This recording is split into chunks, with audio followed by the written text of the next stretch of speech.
नमस्कार दोस्तों, क्या आपने महाभारत पढ़ी है? अगर आप नहीं पढ़ी है तो आपने टीवी एपिसोड्स में महाभारत जरूर देखा होगा। आपको ये मालूम होगा कि पांडवों को 12 साल का वनवास और 1 साल का अज्ञातवास मिला था।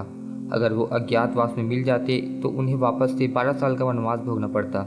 इसीलिए वे 13वें वर्ष की शुरुआत में ही उन्होंने अपने सभी हथियारों को एक समी के पेड़ के छेद के अंदर छिपा दिया था।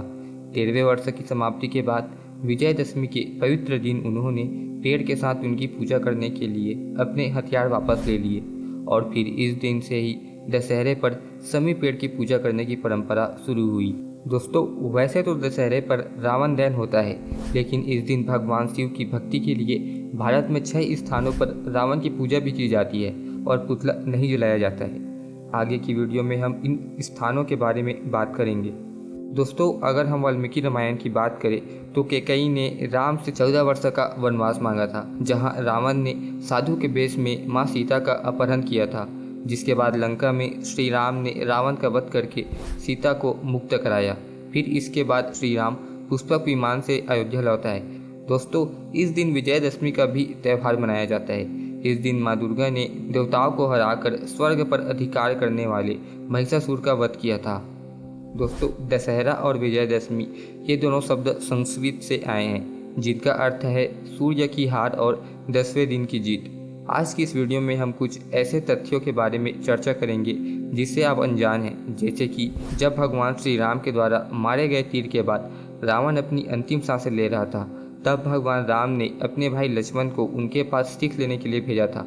तब रावण ने मरते समय लक्ष्मण को बताया कि जीवन में किसी भी शुभ कार्य को जितनी जल्दी हो कर लेना चाहिए, उसमें भूल कर भी देरी नहीं करनी चाहिए।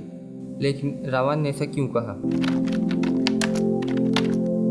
दोस्तों, दशहरा दिवाली से 2 या 3 सप्ताह पहले आता है। विजयदशमी का यह त्यौहार आमतौर पर प्रत्येक वर्ष के सितंबर से अक्टूबर माह के आसपास मनाया जाता है। हिंदू पंचांग के अनुसार यह पर्व अश्विन मास में मनाया जाता है। सनातन या हिंदू धर्म को मानने वाले सभी लोगों को दशहरा त्यौहार का बेसब्री से इंतजार रहता है। इस साल 2023 में विजयदशमी 24 अक्टूबर को मनाई जाएगी।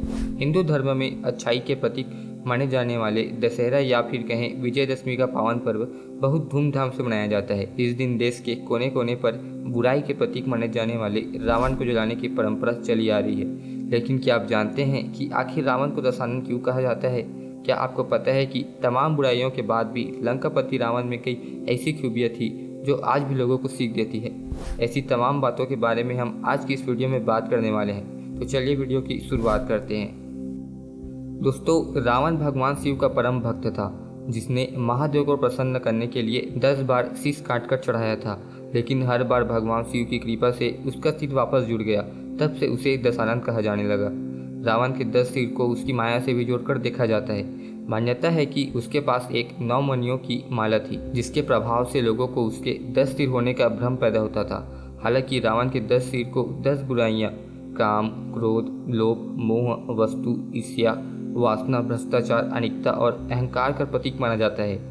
मान्यता है कि जब रावण से युद्ध करते करते एक समय ऐसा भी आया जब प्रभु श्री राम रावण की माया से परेशान होकर हताश होने लगे थे। तब अगस्त्य मुनि ने उन्हें याद दिलाया कि आप सूर्यवंशी हैं, जिनकी साधना करने पर विजय श्री की प्राप्ति होती है। तब भगवान सूर्य का ध्यान करके रावण की नाभि में तीर मारकर उसका वध संभव हो पाया था। दोस्तों, माना जाता है कि दशहरा संस्कृत शब्द दशहरा से आया है, जिसका अंग्रेजी में अनुवाद सूर्य की हार होता है।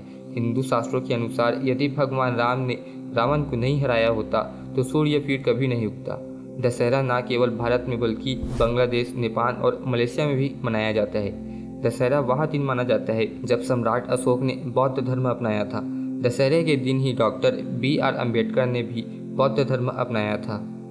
इस दिन भगवान शिव की भक्ति के लिए भारत में 6 स्थानों पर रावण की पूजा भी की जाती है और पुतला जलाया नहीं जाता है। इन स्थानों में मंदसौर, बिसरक, गढ़चिरौली, कांगड़ा, मांड्या और कोलार और जोधपुर शामिल है। रावण आधा राक्षस और आधा ब्राह्मण था। उनके पिता ईश्वास रावा थे, जो कुल सत्य वंश के एक ऋषि थे। उनकी माता कैकसी एक राक्षसी थी।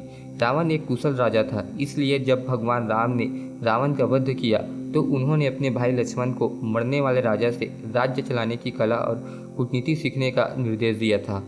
हजारों वर्षों तक ध्यान करने के बाद रावण को भगवान ब्रह्मा से अमरता का वरदान मिला। अमृत उसने अपनी नाभि में रख लिया था ताकि उसकी मृत्यु ना हो सके। रावण के भाई विभीषण ने भगवान राम को यह जानकारी दी, जिससे रावण का वध हो पाया था। कुछ लोगों का मानना है कि भगवान राम और देवी दुर्गा की मुलाकात रावण वध से पहले हुई थी। ऐसा कहा जाता है कि भगवान राम ने देवी दुर्गा से आशीर्वाद लेने के लिए चंडी होम यज्ञ किया था। भगवान राम को भगवान विष्णु का 7वां अवतार भी माना जाता है। दोस्तों, इसी तरह आज की इस वीडियो का अंत करते हैं। अगर आपको वीडियो पसंद आई हो तो वीडियो को लाइक करें और शेयर करें। मिलते हैं नेक्स्ट वीडियो में, तब तक के लिए थैंक्स फॉर वॉचिंग।